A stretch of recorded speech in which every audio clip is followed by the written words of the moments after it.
I was going to start off first of all and say, in terms of your football career to date, what's your experience of high octane derbies, and what is it that you've enjoyed about them? Probably Friday would be probably the biggest one. You know, I've played a few in Switzerland where you kind of play your local rivals and stuff, which I have a good record in actually. I haven't lost one yet. But obviously this with the crowd and everything, with the city being the neighbours and stuff, obviously this is the biggest one, so I look forward to that one. It's a huge game. I think the fans were excited as soon as the fixtures came out, as much as they were always delighted when one team gets relegated or one team isn't doing as well as each other. I think they actually love these games. It brings the city really alive. The heat out there this week, I'm sure will kind of ramp things up, but is it something that you're aware of, not just when you come into training, but just kind of the hubbub around? Well, I've like everybody else, I checked the fixtures when they came out, so obviously it's good that we play at home, the first one. Obviously with the three previous results we've had, we're in good spirits and high in confidence. So it's that's what you want to be part of, you know, the big games, the city derby, and you know, hopefully Friday night the skies will be tangerine. You know, so we'll make sure we keep the 3 points, and you know, it's going to be good. It's going to be good. It's going to be cracking atmosphere like it always is. I heard it's already sold out, biggest crowd in the year. So we players, we do appreciate that. Look forward to playing in it. So it'll be good. You've got one of the best views of how the team's playing in front of you on the pitch over the last season or so.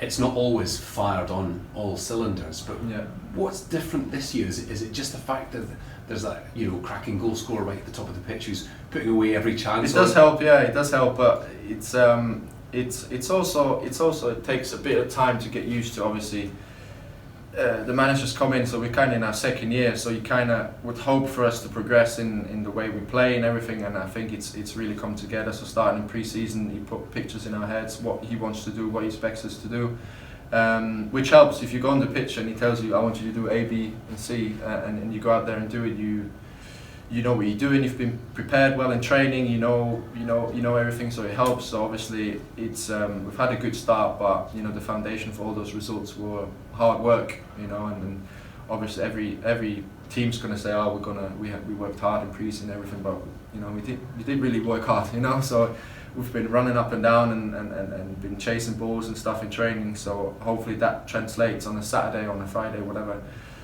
game day is. So it's you know, there are times in the game where you can't score every time, you know, and we have to defend well, we have to be tactical, we have to be in our shape and everything, and the foundation for every game we've had this year is the hard work we've put in, you know, the players running 10, 11, 12k, making sure we do put our tackles in, do the, you know, the nitty gritty stuff. So that's the foundation for every game, and then afterwards our quality, which we have shown up front, they will come through, and hopefully that will win us the game. Tannadice hasn't been full enough on enough occasions in the last few years.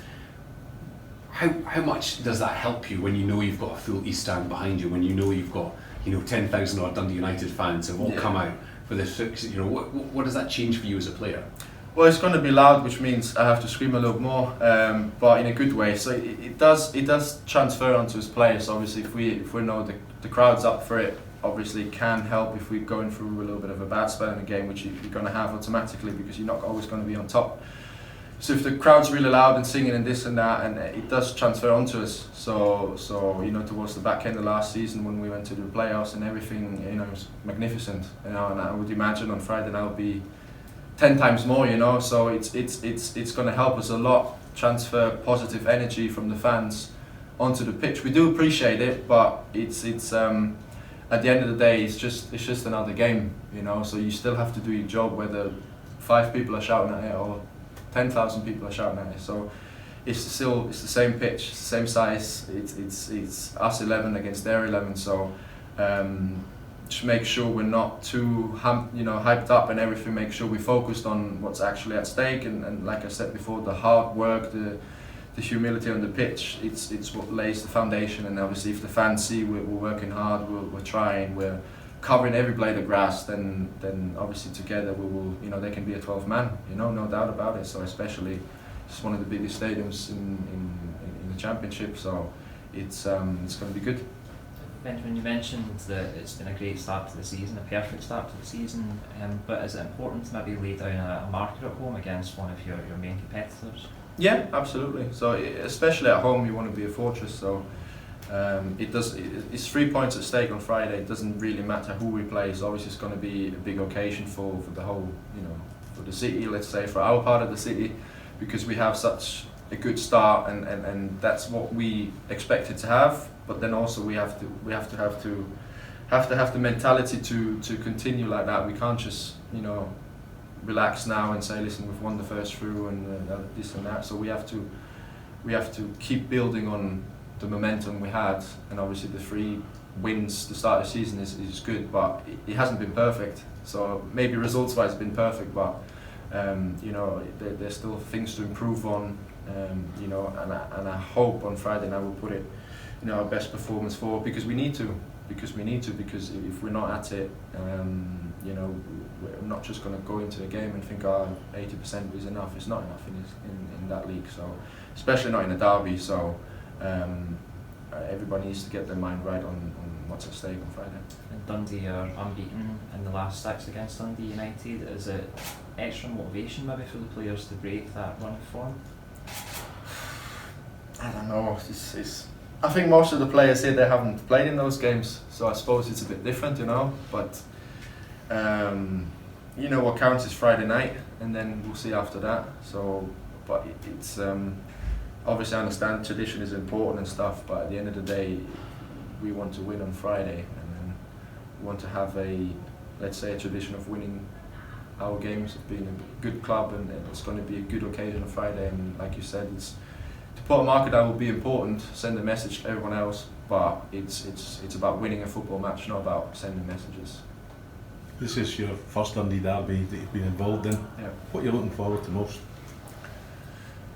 I mean, it's a Friday night game. It's going to be a cracking atmosphere, which is going to be good. It's going to be loud. It's going to be electric. So look forward to big games in general. I think our squad is a squad that's turning into performers on big stages and stuff. If you can't get up for this, then go do something else, because it's the best thing in the world. Friday night lights against your city rival. I don't know. I don't need to explain it. Everybody knows, and it's that feeling of being excited, but being in a good excitement. Not being over the top and trying to do everything. Just do your job. And then hopefully we'll come out on top. And you're coming up against, obviously, 2 from 3 fantastic strikers are going to be coming up against you. Could be your personal toughest challenge of the season so far? Yeah, every game has different challenges, obviously, with the oppositions, whatever threat they have. So we're going to look at it on the video, do our preparations, make sure we tick that box, and then if I'm called into action, then hopefully I'll be there for my team, and then, or like last week, they kept everything away from me, so I'm happy too. So either way, we need 11 players plus our subs to deliver on Friday night, and then everybody knows that we have to work hard, and we have to do our part, and my part is being a goalkeeper and stop goals, and somebody else's part is scoring goals or delivering crosses or defending. So as long as everybody does their job, we'll be alright.